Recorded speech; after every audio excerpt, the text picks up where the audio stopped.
فاتحہ۔ بسم اللہ۔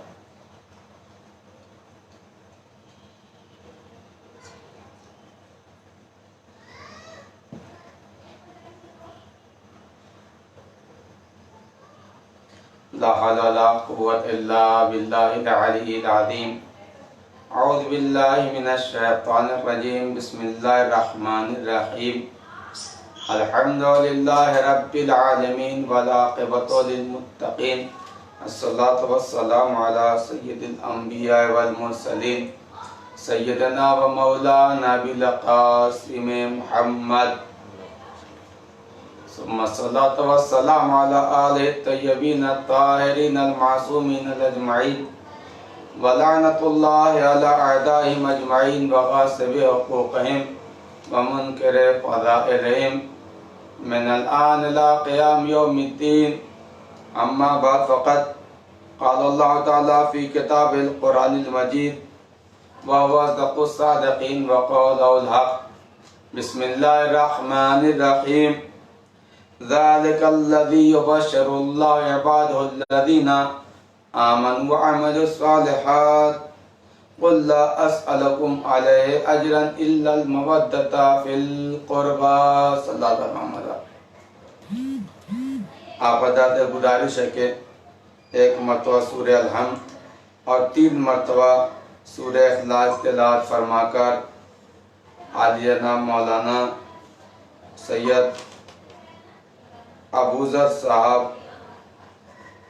کی روح کو ارسال فرما دیجیے۔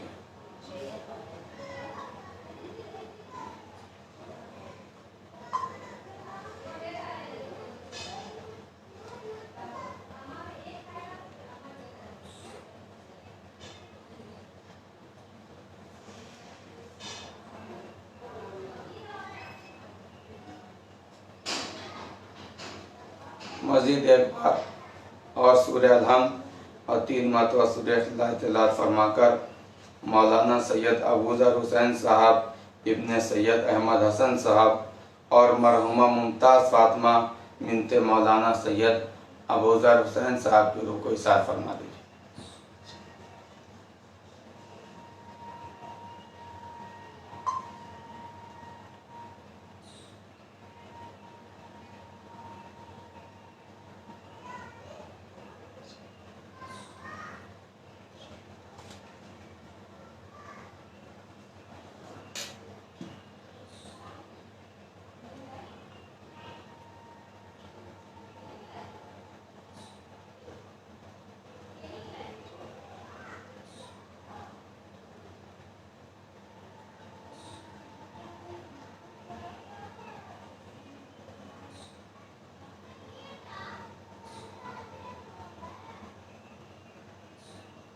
اور محمد و آل محمد صلوات۔ سامعین کرام، یہ قرآن مجید کی نہایت ہی مشہور ترین آیتوں میں سے ایک آیت، جس آیت کو آپ آیہ مودت کے نام سے جانتے ہیں۔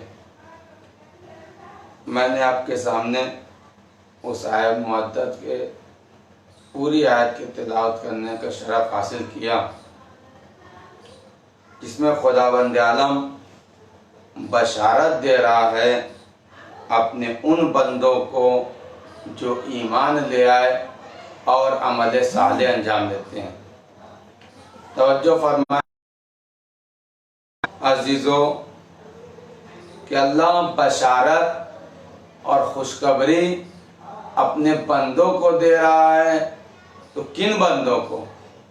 اللہ ارشاد فرما رہا ہے کہ ذَلِكَ الَّذِي يُبَشِّرُ اللَّهُ عِبَادَهُ الَّذِينَ، اللہ بشارت دے رہا ہے ان لوگوں کو، ان بندوں کو جو ایمان لے آئے، وَعَمَلُوا الصَّالِحَاتِ، اور نیک اعمال انجام دیتے ہیں۔ بشارت اور خوشخبری کس بات کی؟ کب پیغمبر کہہ دیجئے قُلْ لَا أَسْأَلُكُمْ عَلَيْهِ أَجْرًا إِلَّا الْمَوَدَّةَ فِي الْقُرْبَى، اجرت اور مزدوری سوائے محبت اہل بیت کے کچھ بھی نہیں ہے۔ صلوات بر محمد و آل محمد۔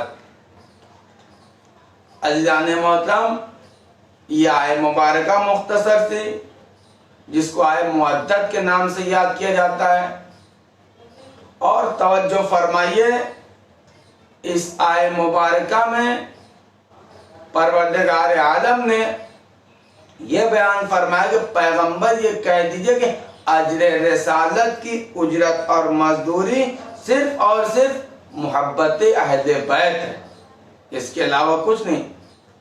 توجہ فرمائیں، سوال اس بات کا ہے کیوں خداوند عالم کو اس بات کی وضاحت کرنی پڑی، یہ بات کہلوانی پڑی کہ اے پیغمبر آپ ان سے کہہ دیجئے کہ تبلیغ رسالت کی اجرت اور مزدوری صرف اور صرف محبت اہل بیت ہے اور اس کے علاوہ کچھ نہیں۔ آیت کے شان نزول یہ ہے کہ پیغمبر اسلام کے پاس کچھ اصحاب، کچھ انصار آئے اور کہنے لگے یا رسول اللہ، آپ کے آنے کی وجہ سے ہماری عزت میں اضافہ ہو گیا، یا رسول اللہ آپ کے آنے کی وجہ سے ہمارے دوستوں کو بڑی خوشی ہوئی، یا رسول اللہ آپ کے آنے کی وجہ سے ہمارے دشمنوں کو بڑی منہ کی کھانی پڑی، یا رسول اللہ آپ کے آنے کی وجہ سے ہماری عزت میں بڑا اضافے کا سبب ہو گیا، یا رسول اللہ آپ نے دین اسلام کی تبلیغ کرنے میں بڑی محنت کی ہے، بڑی مشقت اٹھائی ہے، بڑی تکلیفیں برداشت کی ہے، یا رسول اللہ ہم یہ چاہتے ہیں کہ آپ ہم سے تبلیغ دین کی کچھ اجرت اور مزدوری لے لیجئے۔ بڑی توجہ عزیزان محترم، یہیں سے آپ اصحاب اور انصار کی نیتوں کو پرکھیں اور اندازہ لگائیں۔ کیا کہہ رہے ہیں کہ یا رسول اللہ آپ نے دین اسلام کی تبلیغ کی ہے، بڑی محنت اٹھائی ہے، بڑی مشقت اٹھائی ہے، آپ ہم سے تبلیغ رسالت کی کچھ اجرت اور مزدوری لے لیجئے۔ اللہ اکبر، ان کے ایمان اور ان کی نیتوں کا کیا کہنا، تبلیغ اللہ کے دین کی اجرت مسلمان دینے کو تیار ہیں۔ صلوات بر محمد و آل محمد۔ لیکن خداوند عالم نے کہا ٹھیک ہے، خاموش، یا رسول اللہ دین اسلام کی کچھ اجرت، کچھ مزدوری لے لیجئے۔ پیغمبر خاموش، یا رسول اللہ تبلیغ رسالت کی اجرت میں آپ دولت لے لیجئے، مال لے لیجئے، ثروت لے لیجئے، زمین لے لیجئے، جائیداد لے لیجئے، درہم و دینار، طرح طرح کی، لیکن پیغمبر خاموش، کوئی جواب ہی نہیں۔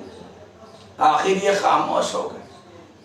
آخر میں پیغمبر کے پاس جبرائیل نازل ہوئے اور اسی آیت مبارکہ کا پیغمبر آپ ان سے کہہ دیجئے کہ ذَلِكَ الَّذِي يُبَشِّرُ اللَّهُ عِبَادَهُ الَّذِينَ آمَنُوا وَعَمِلُوا الصَّالِحَاتِ قُلْ لَا أَسْأَلُكُمْ عَلَيْهِ أَجْرًا إِلَّا الْمَوَدَّةَ فِي الْقُرْبَى۔ اللہ بشارت دیتا ہے، خوشخبری دیتا ہے ان مومنین کو، ان بندوں کو جو ایمان لے آئے اور عمل صالح انجام دیتے ہیں۔ بشارت اور خوشخبری کس بات کی کہ وہ اللہ کہتے قُلْ لَا أَسْأَلُكُمْ عَلَيْهِ أَجْرًا إِلَّا الْمَوَدَّةَ فِي الْقُرْبَى۔ اجر رسالت کی اجرت اور مزدوری صرف اور صرف محبت اہل بیت ہے۔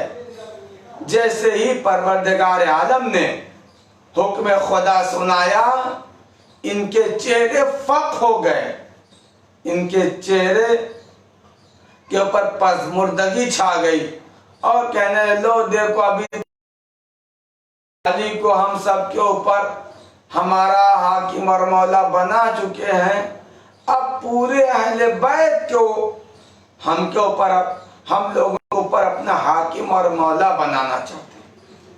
توجہ فرمائیے عزیزان محترم، وہی خاموش اٹھے اور نکل دیے. آئے تھے اجر رسالت اللہ کے دین کی خدمت کی مزدوری اور اجرت ادا کرنے. خداوند کا ٹھیک ہے وہ پروردگار عالم علیم بذات الصدور ہے، لوگوں کے دلوں میں پیدا ہونے والے وسوسے کو بھی وہ جانتا ہے. اللہ نے ان کے راز کو ایسے فاش کر دیا کہ کہا کہ ٹھیک ہے، اگر تم اجر رسالت کی ادائیگی چاہتے ہو تو ہمارے اہل بیت سے محبت اور مودت اختیار کرو. صادق آل محمد حضرت امام جعفر صادق علیہ السلام بیان فرماتے ہیں کہ جس وقت یہ آیت مبارکہ نازل ہوئی، صرف اور صرف چند خاص پیغمبر اسلام کے اصحاب تھے جنہوں نے یہ وعدہ کیا کہ یا رسول اللہ ہم اجر رسالت کی ادائیگی کریں گے. وہ کون تھے؟ سلمان تھے، ابو ذر تھے، مقداد تھے، عمار یاسر تھے، جناب جابر بن عبداللہ انصاری تھے. یہی وہ مخلص اصحاب تھے جنہوں نے یہ وعدہ کیا کہ یا رسول اللہ ہم یہ وعدہ کرتے ہیں کہ ہم اجر رسالت کی ادائیگی محبت اہل بیت کی صورت میں کریں. صلوات پڑھی بر محمد والے. توجہ فرمائیے عزیزان وطن کہ پروردگار عالم نے محبت اہل بیت کو فرض اور واجب نہیں قرار دیا. امام شافعی نے جو اس آیت کی تفسیر یہ بیان کی کہ محبت اہل بیت واجب ہے، تو مکتب تشیع کے علماء کرام نے اس پر یہی تنقید کی کہ محبت اہل بیت صرف واجب نہیں ہے بلکہ واجب سے بڑھ کر محبت اہل بیت اجر رسالت کی ادائیگی ہے. صلوات پڑھی بر محمد و آل محمد.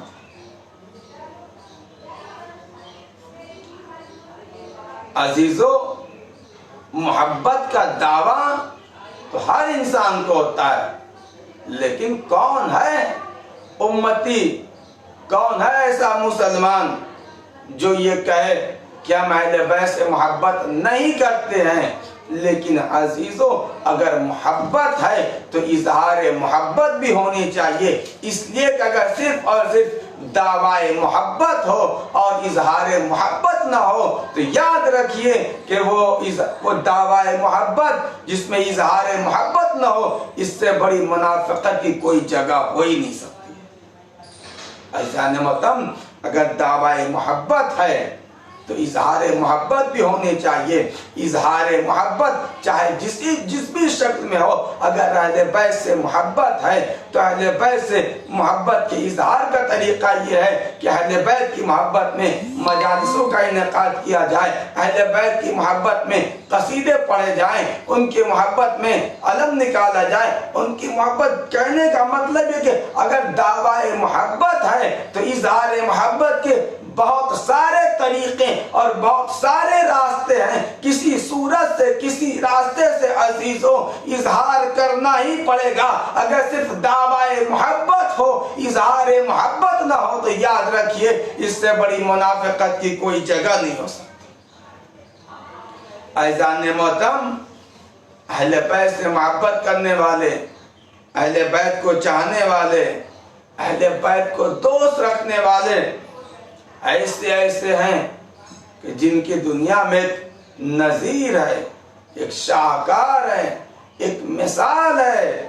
اس لیے کہ بغیر اہل بیت کی محبت کیے ہوئے عزیزو اجر رسالت کی ادائیگی ناممکن ہے.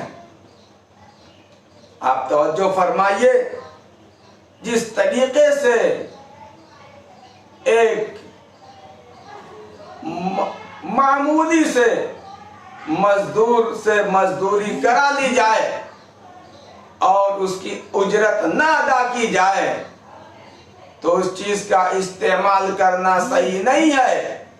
جس پروردگار عالم کے رسول نے اللہ کے احکام پہنچائے ہیں عزیزو، بغیر اس کی اجرت کی ادائیگی کیے ہوئے بغیر ایزان و تم احکام خداوندی پر عمل کرنا کیسے صحیح؟ ایزان و تم اسی وجہ سے وہ پروردگار عالم جس نے کو فرض نہیں، فرض سے بالا تر اجر رسالت کی ادائیگی کیا۔ یہ محبت اہل بیت اجر رسالت کی ادائیگی ہے۔ اور کس طریقے سے اجر رسالت کی ادائیگی ہونی چاہیے، کیسے اہل بیت کی محبت ہونی چاہیے، کیسے اہل بیت سے دوستی کا دعویٰ کرنا چاہیے عزیزو، صرف زبان سے محبت کا دعویٰ نہیں ہونا چاہیے بلکہ عملی میدان میں بھی ایسا ہمارا عمل ہونا چاہیے کہ ہمارے اعمال اور کردار کو دیکھنے کے بعد ساری دنیا یہی کہتی ہوئی نظر آئے یہ اہل بیت کا چاہنے والا ہے، ان کے نوجوان اکبر کے چاہنے والے ہیں، ان کے بوڑھے حبیب ابن مظاہر کے ماننے والے ہیں، بھائی میں اتنی محبت پائی جانی چاہیے کہ دور سے دنیا دیکھنے کے بعد یہی کہہ دے کہ یہ اہل بیت کے ماننے والے ہیں، یہ کربلا کے ماننے والے ہیں۔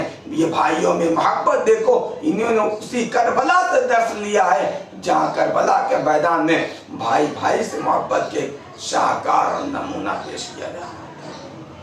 اطاعت اور اجر رسالت کی ادائیگی کا بہترین نمونہ، بہترین مثال عزیزو واقع کربلا ہے۔ کیسے اہل بیت سے محبت کرنے والے تھے، کیا ان کے اوپر قربانی کا کیا جذبہ پایا جاتا تھا، یہ کس قدر اہل بیت سے محبت کرتے تھے۔ عزیزو دامن وقت میں گنجائش نہیں ہے، جیسا کہ مجھے کہا گیا انشاءاللہ وقت کے اندر اس گفتگو کو سمیٹ دوں گا اس گفتگو، لیکن عزیزو جہاں اہل بیت کے فضائل ہیں وہیں اہل بیت کے مصائب بھی، اور یہ مصائب بھی معال مجلس ہے، یہ ہمارے چند آنسوئی، یہ ہمارے مرحومین کے درجات میں بلندی کا سبب بنتا ہے۔ جی چاہتا ہے کربلا کے ایک شہید کا تذکرہ کر دوں جو مرحوم کے اور مرحومہ کے درجات میں بلندی کا سبب بن سکے عزیزو۔ آپ سنتے رہتے ہیں واقع کربلا کے شہیدوں میں سے ایک شہید ہیں جناب جون۔ آپ جناب جون کو دیکھیں، جناب جون کون ہے؟ ابو ذر غفاری کے غلام۔ ابو ذر غفاری پیغمبر اسلام کے ایک صحابی ہیں، صحابی رسول کے غلام ہیں جناب جون، لیکن یہ جناب جون کربلا کے میدان میں موجود تھے۔ اب جناب جون کی بزرگی کا اندازہ لگائیں، جناب جون اس قدر سن رسیدہ تھے، لیکن اللہ اکبر ان کے دل میں اہل بیت کی کتنی محبت تھی، ان کے دل میں اسلام کی کتنی محبت تھی عزیزو۔ روایت یہ کہتی ہے کہ جیسے ہی کربلا کے میدان سے کسی شہید کی شہادت کی خبر آتی تھی، جون دوڑ کے جاتے تھے اور کہتے تھے مولا اب تو مرنے کی اجازت دے دو۔ حسین ایک ایک بہانے سے ٹالتے جاتے تھے، پھر کسی کے شہادت کی خبر آئی، پھر جون دوڑ کے گئے، کہا مولا اب تو مرنے کی اجازت دے دو۔ پھر حسین نے واپس کر دیا۔ اے عزیزو جب آخری مرتبہ حسین نے جون کو واپس کیا تو جون کے جوش ایمانی تڑپ اٹھا۔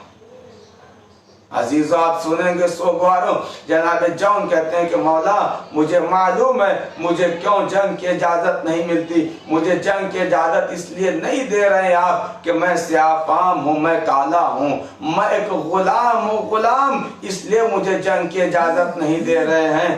ایک آقا مجھے اس لیے جنگ کی اجازت نہیں دے رہے ہیں کہ میرے خون سے بو آتی ہے۔ یہ سننا تھا کہ حسین نے جون کو کلیجے سے لگا لیا۔ اے جون ایسا دل تھوڑا نہ کر جون، اگر میں تجھے اجازت دے دیتا تو اس تاریخ میں جون کی جوش ایمانی اور جذبہ ایمانی کا اندازہ کہاں سے لگایا جا سکتا تھا۔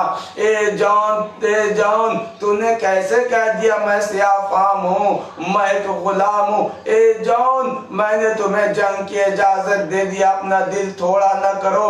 اے عزیزو جیسے ہی جناب جون کو جنگ کی اجازت ملی، خوشی کے مارے جناب جون کا چہرہ دمک اٹھا۔ عزیزو چہرے پر نہ کوئی مرجھاہٹ تھی، نہ کسی غمگینی کا احساس تھا، بلکہ تاریخ یہ کہتی ہے کہ حسین کے جان نثار یہ اصحاب باوفا ایسے تھے جان قربان کرنے والے۔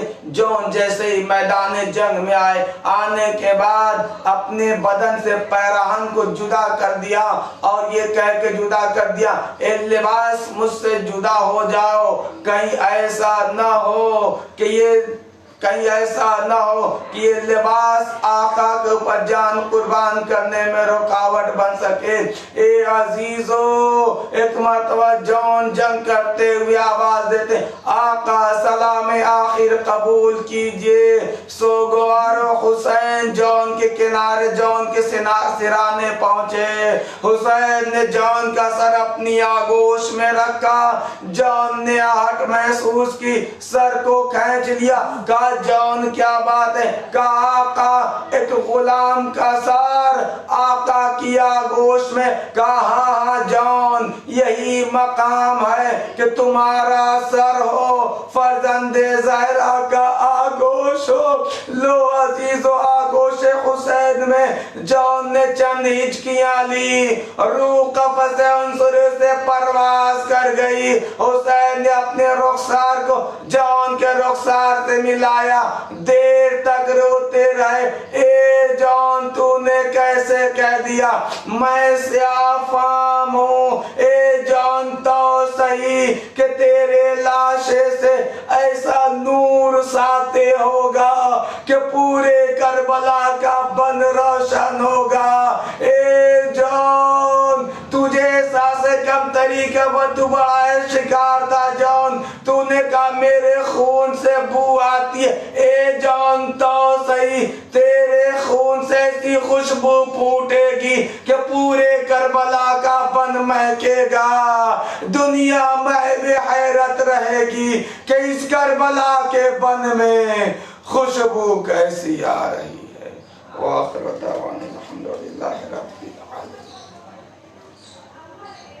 آپ حضرات سے گزارش ہے کہ مزید ایک مرتبہ سورہ الحمد اور 3 مرتبہ سورہ اخلاص کی تلاوت فرما کر اور اس مجلس کا ثواب عالی جناب مولانا سید ابوذر حسین صاحب ابن سید احمد حسن صاحب مرحوم اور ممتاز فاطمہ بنت مولانا سید ابوذر حسین صاحب کی روح کو احسان فرما۔